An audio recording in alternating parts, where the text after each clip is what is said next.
sobre todo la que les he dicho, la positivista lógica, el positivismo lógico, que ya pasó de hecho, fue unívoca. La posmoderna puede verse como equívoca. La positivista suele ser demasiado absolutista, busca leyes universales, por más corregibles y provisorias que sean, pero la posmoderna suele ser excesivamente relativista. Los posmodernos dicen que no hay verdad, objetividad ni certeza, como lo sostenía Rorty. Para ellos se cayeron los paradigmas. No hay certezas, no hay criterios, no hay referentes ni nada. Todo es relativo. Por eso ha hecho falta un paradigma nuevo, más allá del univocismo y del equivocismo. Y es el paradigma de la analogía, de la analogicidad, que es el que anima la nueva epistemología, que es una epistemología analógica. Como yo les decía, nosotros no hemos buscado ese nombre, ese calificativo de nueva epistemología. Lo pusieron, sobre todo nuestro amigo historiador de la filosofía en México, Guillermo Hurtado, que dice es una nueva epistemología. Porque como ven, no es la epistemología unívoca de la filosofía analítica en su ámbito del positivismo lógico, pero tampoco es ese relativismo extremo, el todo se vale, que tuvimos y que está bien, nos relajó, nos alivianó, nos ayudó de la posmodernidad para deflacionar las pretensiones de la epistemología univocista. Pero fue demasiado. Ya el propio Batin, que como les digo, es muy amigo mío, muy querido amigo, pero no estamos de acuerdo. Yo creo que se puede ser muy amigos, aunque pensemos totalmente distinto. Él no acepta ningún fundamento en filosofía. Él únicamente es el pensamiento de él, le llama así, el pensiero de él. Pero ya su alumno, su discípulo, porque era incluso muy cercano a él, Mauricio Ferraris, se opuso a ese relativismo y plantea el nuevo realismo en la actualidad. Ahora un poquito de epistemología y hermenéutica, ¿cómo se conecta?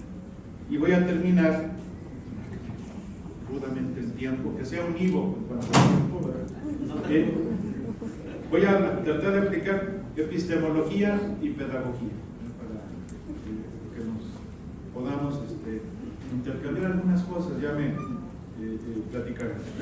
Bien, la epistemología y la hermenéutica. Miren, lo digo porque en la posmodernidad, es decir, en la filosofía analítica teníamos la semiótica, que constaba de sintaxis o lógica, la lógica formal, la semántica, que es la teoría del significado, y la pragmática, que es el significado según el uso, porque el significado no existe, como ya lo decía Wittgenstein, ¿verdad? No me pregunten qué significa una palabra, pregúntenme cómo se usa. Esa fue la pragmática en la semiótica, ¿no? Pero también con la pragmática se conecta la hermenéutica, porque en la pragmática se busca no el significado, como les decía, no el, así con grandotas, ¿verdad?, en mayúsculas, el significado, sino qué quiso decir el hablante, o como dicen los pragmatistas semióticos, el speaker's meaning, significado del hablante. ¿Qué quiso decir? ¿No? Por ejemplo, un poema, ustedes no lo pueden interpretar a pura sintaxis, va a salir rarísimo, ¿no? Es más, la metáfora no se reduce a la sintaxis, es irreductible. Por más que se ha tratado de formalizar la metáfora, es imposible. Pero tampoco a nivel semántico, porque aunque tienen algún significado las palabras, no las entendemos, ¿no? Una metáfora, el viento se recostó en la pradera. Y te pregunta a tu alumno, ¿en cama o en hamaca? No, mira, a ti ni aunque te vuelvan a batir. No vas a entender, porque sí, ya tiene atrofiada la simbolicidad. Pero no se puede, tiene que ser a nivel pragmático. Es decir, ¿qué quiso decir el poeta con esa metáfora? ¿O qué quiso decir el que habló? Porque en la vida ordinaria usamos muchísimas metáforas, ¿no? La comunicación está plagada de metáforas y es mejor saberlo para poder interpretar, para poder hermeneutizar bien, correctamente lo que se está comunicando. En la educación también se usa mucho metáforas, casi todos los ejemplos que damos tienen ahí metida la metáfora para romper un poquito la univocidad de la metonimia. Pero se necesita llegar al nivel pragmático. No basta la sintaxis, la semántica, tiene que llegar a la pragmática. Y la pragmática se conecta con la hermenéutica. Hay estudios que se han hecho para hacer ver que la hermenéutica no es más que la pragmática en otra tradición. Por ejemplo, la pragmática, como sabemos, deriva mucho del positivismo lógico, sobre todo Carnap, ¿no? Carnap tuvo un discípulo, Joshua Bar Hillel, y él tuvo a su vez otro discípulo más reciente, es muy querido amigo mío, Marcelo Dascal, que trabaja, es curioso, es brasileño, ¿verdad? Y él, uno de los mejores pragmatistas en semiótica contemporánea. Pero en cambio, por eso tiene la pretensión, la semiótica, de la univocidad, ¿no? Ahí es el signo, la meta, ¿no? ¿Qué significa esto? ¿Qué significa? ¿Qué significa? Pero eso es muy difícil de saber. En cambio, el otro extremo, por eso a mí me disgustó, fue llevado a la hermenéutica, que la hermenéutica más bien proviene de la fenomenología y del historicismo, ¿no? Husserl y Dilthey, ¿no? Que fue Heidegger. Heidegger era discípulo de Husserl, ¿no? Pero un amigo suyo, todavía en la Universidad de Marburgo, antes de que pasara a Friburgo, un amigo suyo le dijo: para lo que buscas te va a servir Dilthey, léete a Dilthey. Entonces lo que hace Heidegger es la hermeneutización de la fenomenología de su maestro Husserl. Y así surge la hermenéutica. Por eso proviene de la fenomenología y del existencialismo. Y es una desgracia, porque los posmodernos se apoderaron de ella y entonces exageraron el historicismo con su relativismo y el existencialismo con también, ¿no? Entonces la hermenéutica la han hecho una hermenéutica equívoca. Claro, no puede ser unívoca, pero yo dije, vamos a buscar otro camino, según me lo indicó el año 86 Ricoeur. Yo quería trabajar una lógica analógica, una lógica de la analogía, pero me fue saliendo mejor una hermenéutica analógica por las indicaciones que me dio el gran Paul Ricoeur. Llega entonces la vertiente analógica, no admite una sola interpretación. Una hermenéutica unívoca solo admite una única interpretación. Todas las demás son falsas. Fíjense qué reduccionista es esto. En cambio, una hermenéutica equívoca admite prácticamente todas como válidas. Porque acuérdense, no tenemos criterios, no tenemos referentes, no tenemos paradigmas, no tenemos nada, ¿no? Y además no importa. Esa es la actitud que habíamos tenido en los últimos años. Pero eso destruye también la hermenéutica. En cambio, una hermenéutica analógica no tiene la pretensión de univocidad, de una sola interpretación, la buena y la única, pero tampoco incurre, tampoco se derrumba en ese relativismo extremo de la hermenéutica equívoca para la cual todas las interpretaciones son válidas. Por eso Ricoeur tiene otro libro genial que se llama El conflicto de las interpretaciones. El conflicto de esa interpretación, porque allí es donde se ve la pugna que hay entre tu interpretación y mi interpretación. Según la filosofía analítica, que me parece correcto, tú tienes que argumentar, tienes que hacer creíble tu interpretación. Y en cambio muchos filósofos posmodernos le hacían demasiado caso a Nietzsche, se filosofa con el martillo, decía Nietzsche, bueno de Nietzsche, ¿no? Entonces, ¿por qué? Porque sí. No, pero a ver, a mí me ha tocado en tesis de doctorado, ¿no? Bueno, qué bueno que aquí no hay nombres ni nada, pero una tesista mía muy posma, ¿verdad? Estaba haciendo conmigo una tesis muy posmita. Y yo le decía, bueno, ¿de dónde sacas esto? sí, no. Una inflexión de voz era su argumento. Sí, no. No, sí. Como diciéndome, ya no hay nada, porque me decía, yo no argumento, yo narro.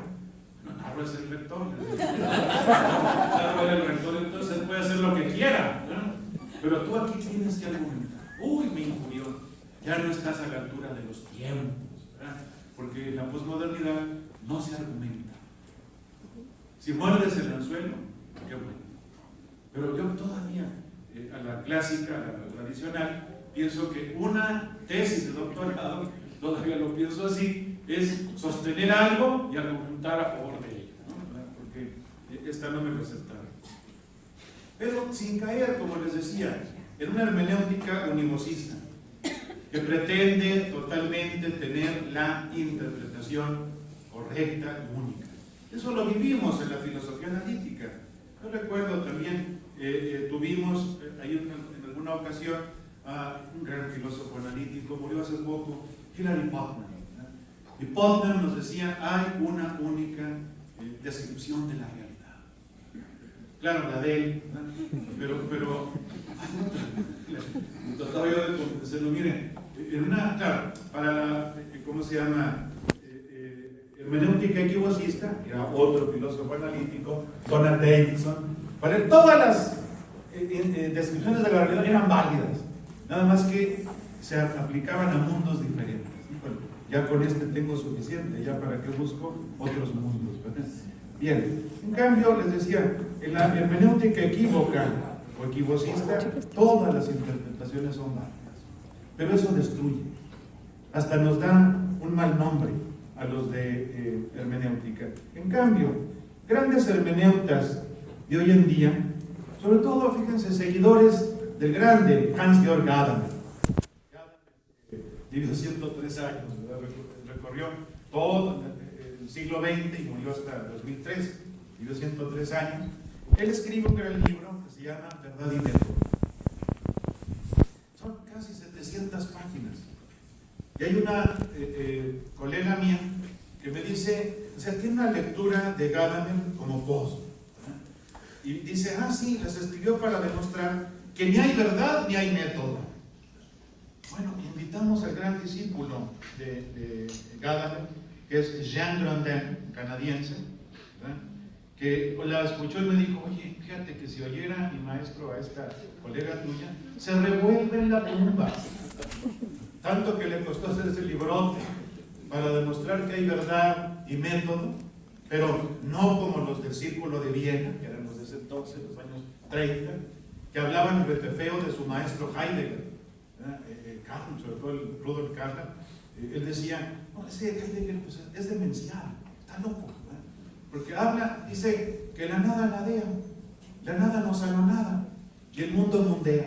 Bueno, la analogía de Heidegger, tampoco difícil, pero es de loco, pero no es de demente.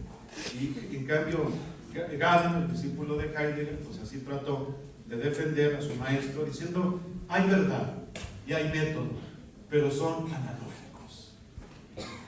Es decir, no son unívocos. No es el método unívoco que pretenden los positivistas lógicos. Les digo, todavía Bunge lo decía, ¿no? Bunge nos hablaba del método, decía, todo lo va a resolver la ciencia. Ustedes ven que no es cierto, afortunadamente. Todo lo va a resolver la ciencia. Y la ciencia es método científico. ¿Cuál, profesor? El mío. Y era lo que llevábamos en su librote de 700 páginas también, la metodología de la ciencia empírica, que llevábamos con don Mario Bunge. En cambio, otro gran hermeneuta, Paul Ricoeur, tuvo una hermenéutica realista que admitía una noción de verdad y de objetividad, ciertamente no unívocas, pero suficientes para tener una interpretación confiable. Les repito, de mi diálogo con Paul Ricoeur fue de donde saqué esa sensibilidad hacia el concepto de analogía. Nuestro conocimiento es analógico, no es unívoco, porque muchas cosas apenas si las podemos conocer hipotéticamente. Pero tampoco es equívoco, porque la equivocidad no es conocimiento. La equivocidad es para hacer albures. Fíjense, yo también soy norteño y sufrí mucho en el DF, porque somos muy inocentes. Yo soy de Torreón, Coahuila, aquí vecino de ustedes, pero desde el año 67 fui a estudiar a la Ciudad de México, allí en la UNAM, y me daban unas mareadas, ¿verdad? Puros albures. Y yo, pues, no, somos más razonientos, pero los norteños, pero no somos albureros. Y todos riéndose. Yo ni sabía de qué. Eran puros albures. ¿Pasa? No, hasta ahí no sé. ¿Verdad? Pero eso es la equivocidad. La equivocidad sirve para el chiste. También los mexicanos somos expertos en la equivocidad, ¿no? El chiste, ¿no? Es el equívoco, ¿no? Mi gato mató a su perro. Pero si mi perro es grandote, sí, pero mi gato es hidráulico. Se cayó encima. Esa es la equivocidad. Un chiste malísimo que viene en radio, pero es un ejemplo de equivocidad. La equivocidad sirve para el chiste y para los albures. No sirve para hacer filosofía. Entonces tenía razón Paul Ricoeur, ¿no? Porque nos da una hermenéutica intermedia, analógica, entre la unimosidad de la hermenéutica positivista y la equivocidad de la hermenéutica posmoderna. Hace falta conservar o recuperar el realismo para nuestra ciencia, es decir, construir o reconstruir una epistemología realista. Eso es lo que tiene de nuevo, de novedoso, el realismo, que es algo antiquísimo, ¿no? Que nos haga dignas de estudio nuestras disciplinas cognitivas. Un univosismo desmedido nos colocará en epistemología, en el dogmatismo. Uno muy ingenuo, por cierto, que ya nadie sostiene. O sea, ese realismo científico, entre comillas, ya nadie lo sostiene, ¿no? Ya ha pasado. Tan indefendible como él es el escepticismo, producto del equivocismo, pues resulta contradictorio o autorrefutante. Miren, ya me salió lo de viejo analítico, ¿no? Porque en lógica tenemos las autorrefutaciones, ¿no? Y los posmitos no saben lógica, o sea, les quitaron todas las semestres que antes llevábamos de lógica matemática, y ya con que demuestren capacidad para la investigación, no sé qué sea eso, capacidad para la investigación, ya no llevan suficiencia o no sé qué, ya no llevan lógica, ¿verdad? Pero había unas cosas muy buenas, muy divertidas en lógica, que son las paradojas que se autorrefutan, ¿no? Una de ellas es de Bertrand Russell, la del mentiroso. Llega Epiménides, que es cretense, y los cretenses son mentirosos, pero llega y dice, estoy mintiendo. A ver qué es en lógica, así como para examen de lógica. ¿Es verdadera o falsa esa proposición, ese enunciado? Porque si la haces verdadera se vuelve falsa, y si la haces falsa se vuelve verdadera. Bueno, otra es la paradoja de Wittgenstein, un discípulo de Russell, genial, es muy seguido en la filosofía analítica, Wittgenstein, que es la paradoja del escéptico. Llega el escéptico y dice, nada es cierto. Y se fregó, porque ya por lo menos es cierto que nada es cierto. Ya sabemos, ¿no? Es autogol.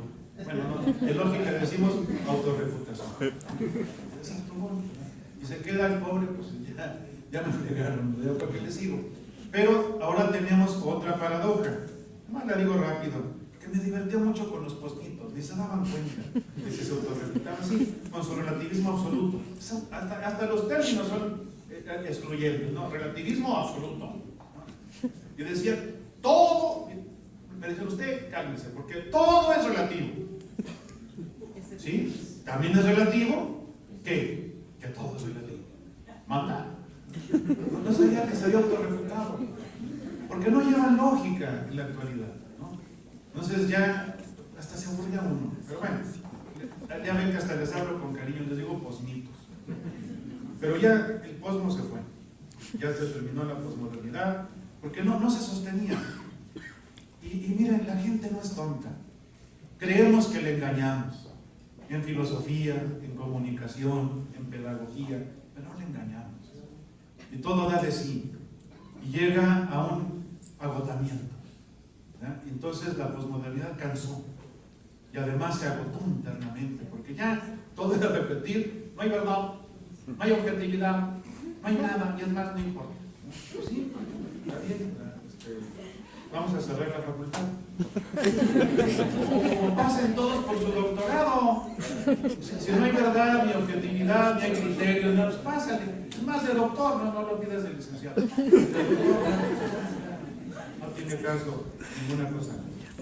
Bien, paso, termino nada más una cosita sobre la hermenéutica y la epistemología y trato de hacer una muy breve aplicación de la epistemología a la pedagogía.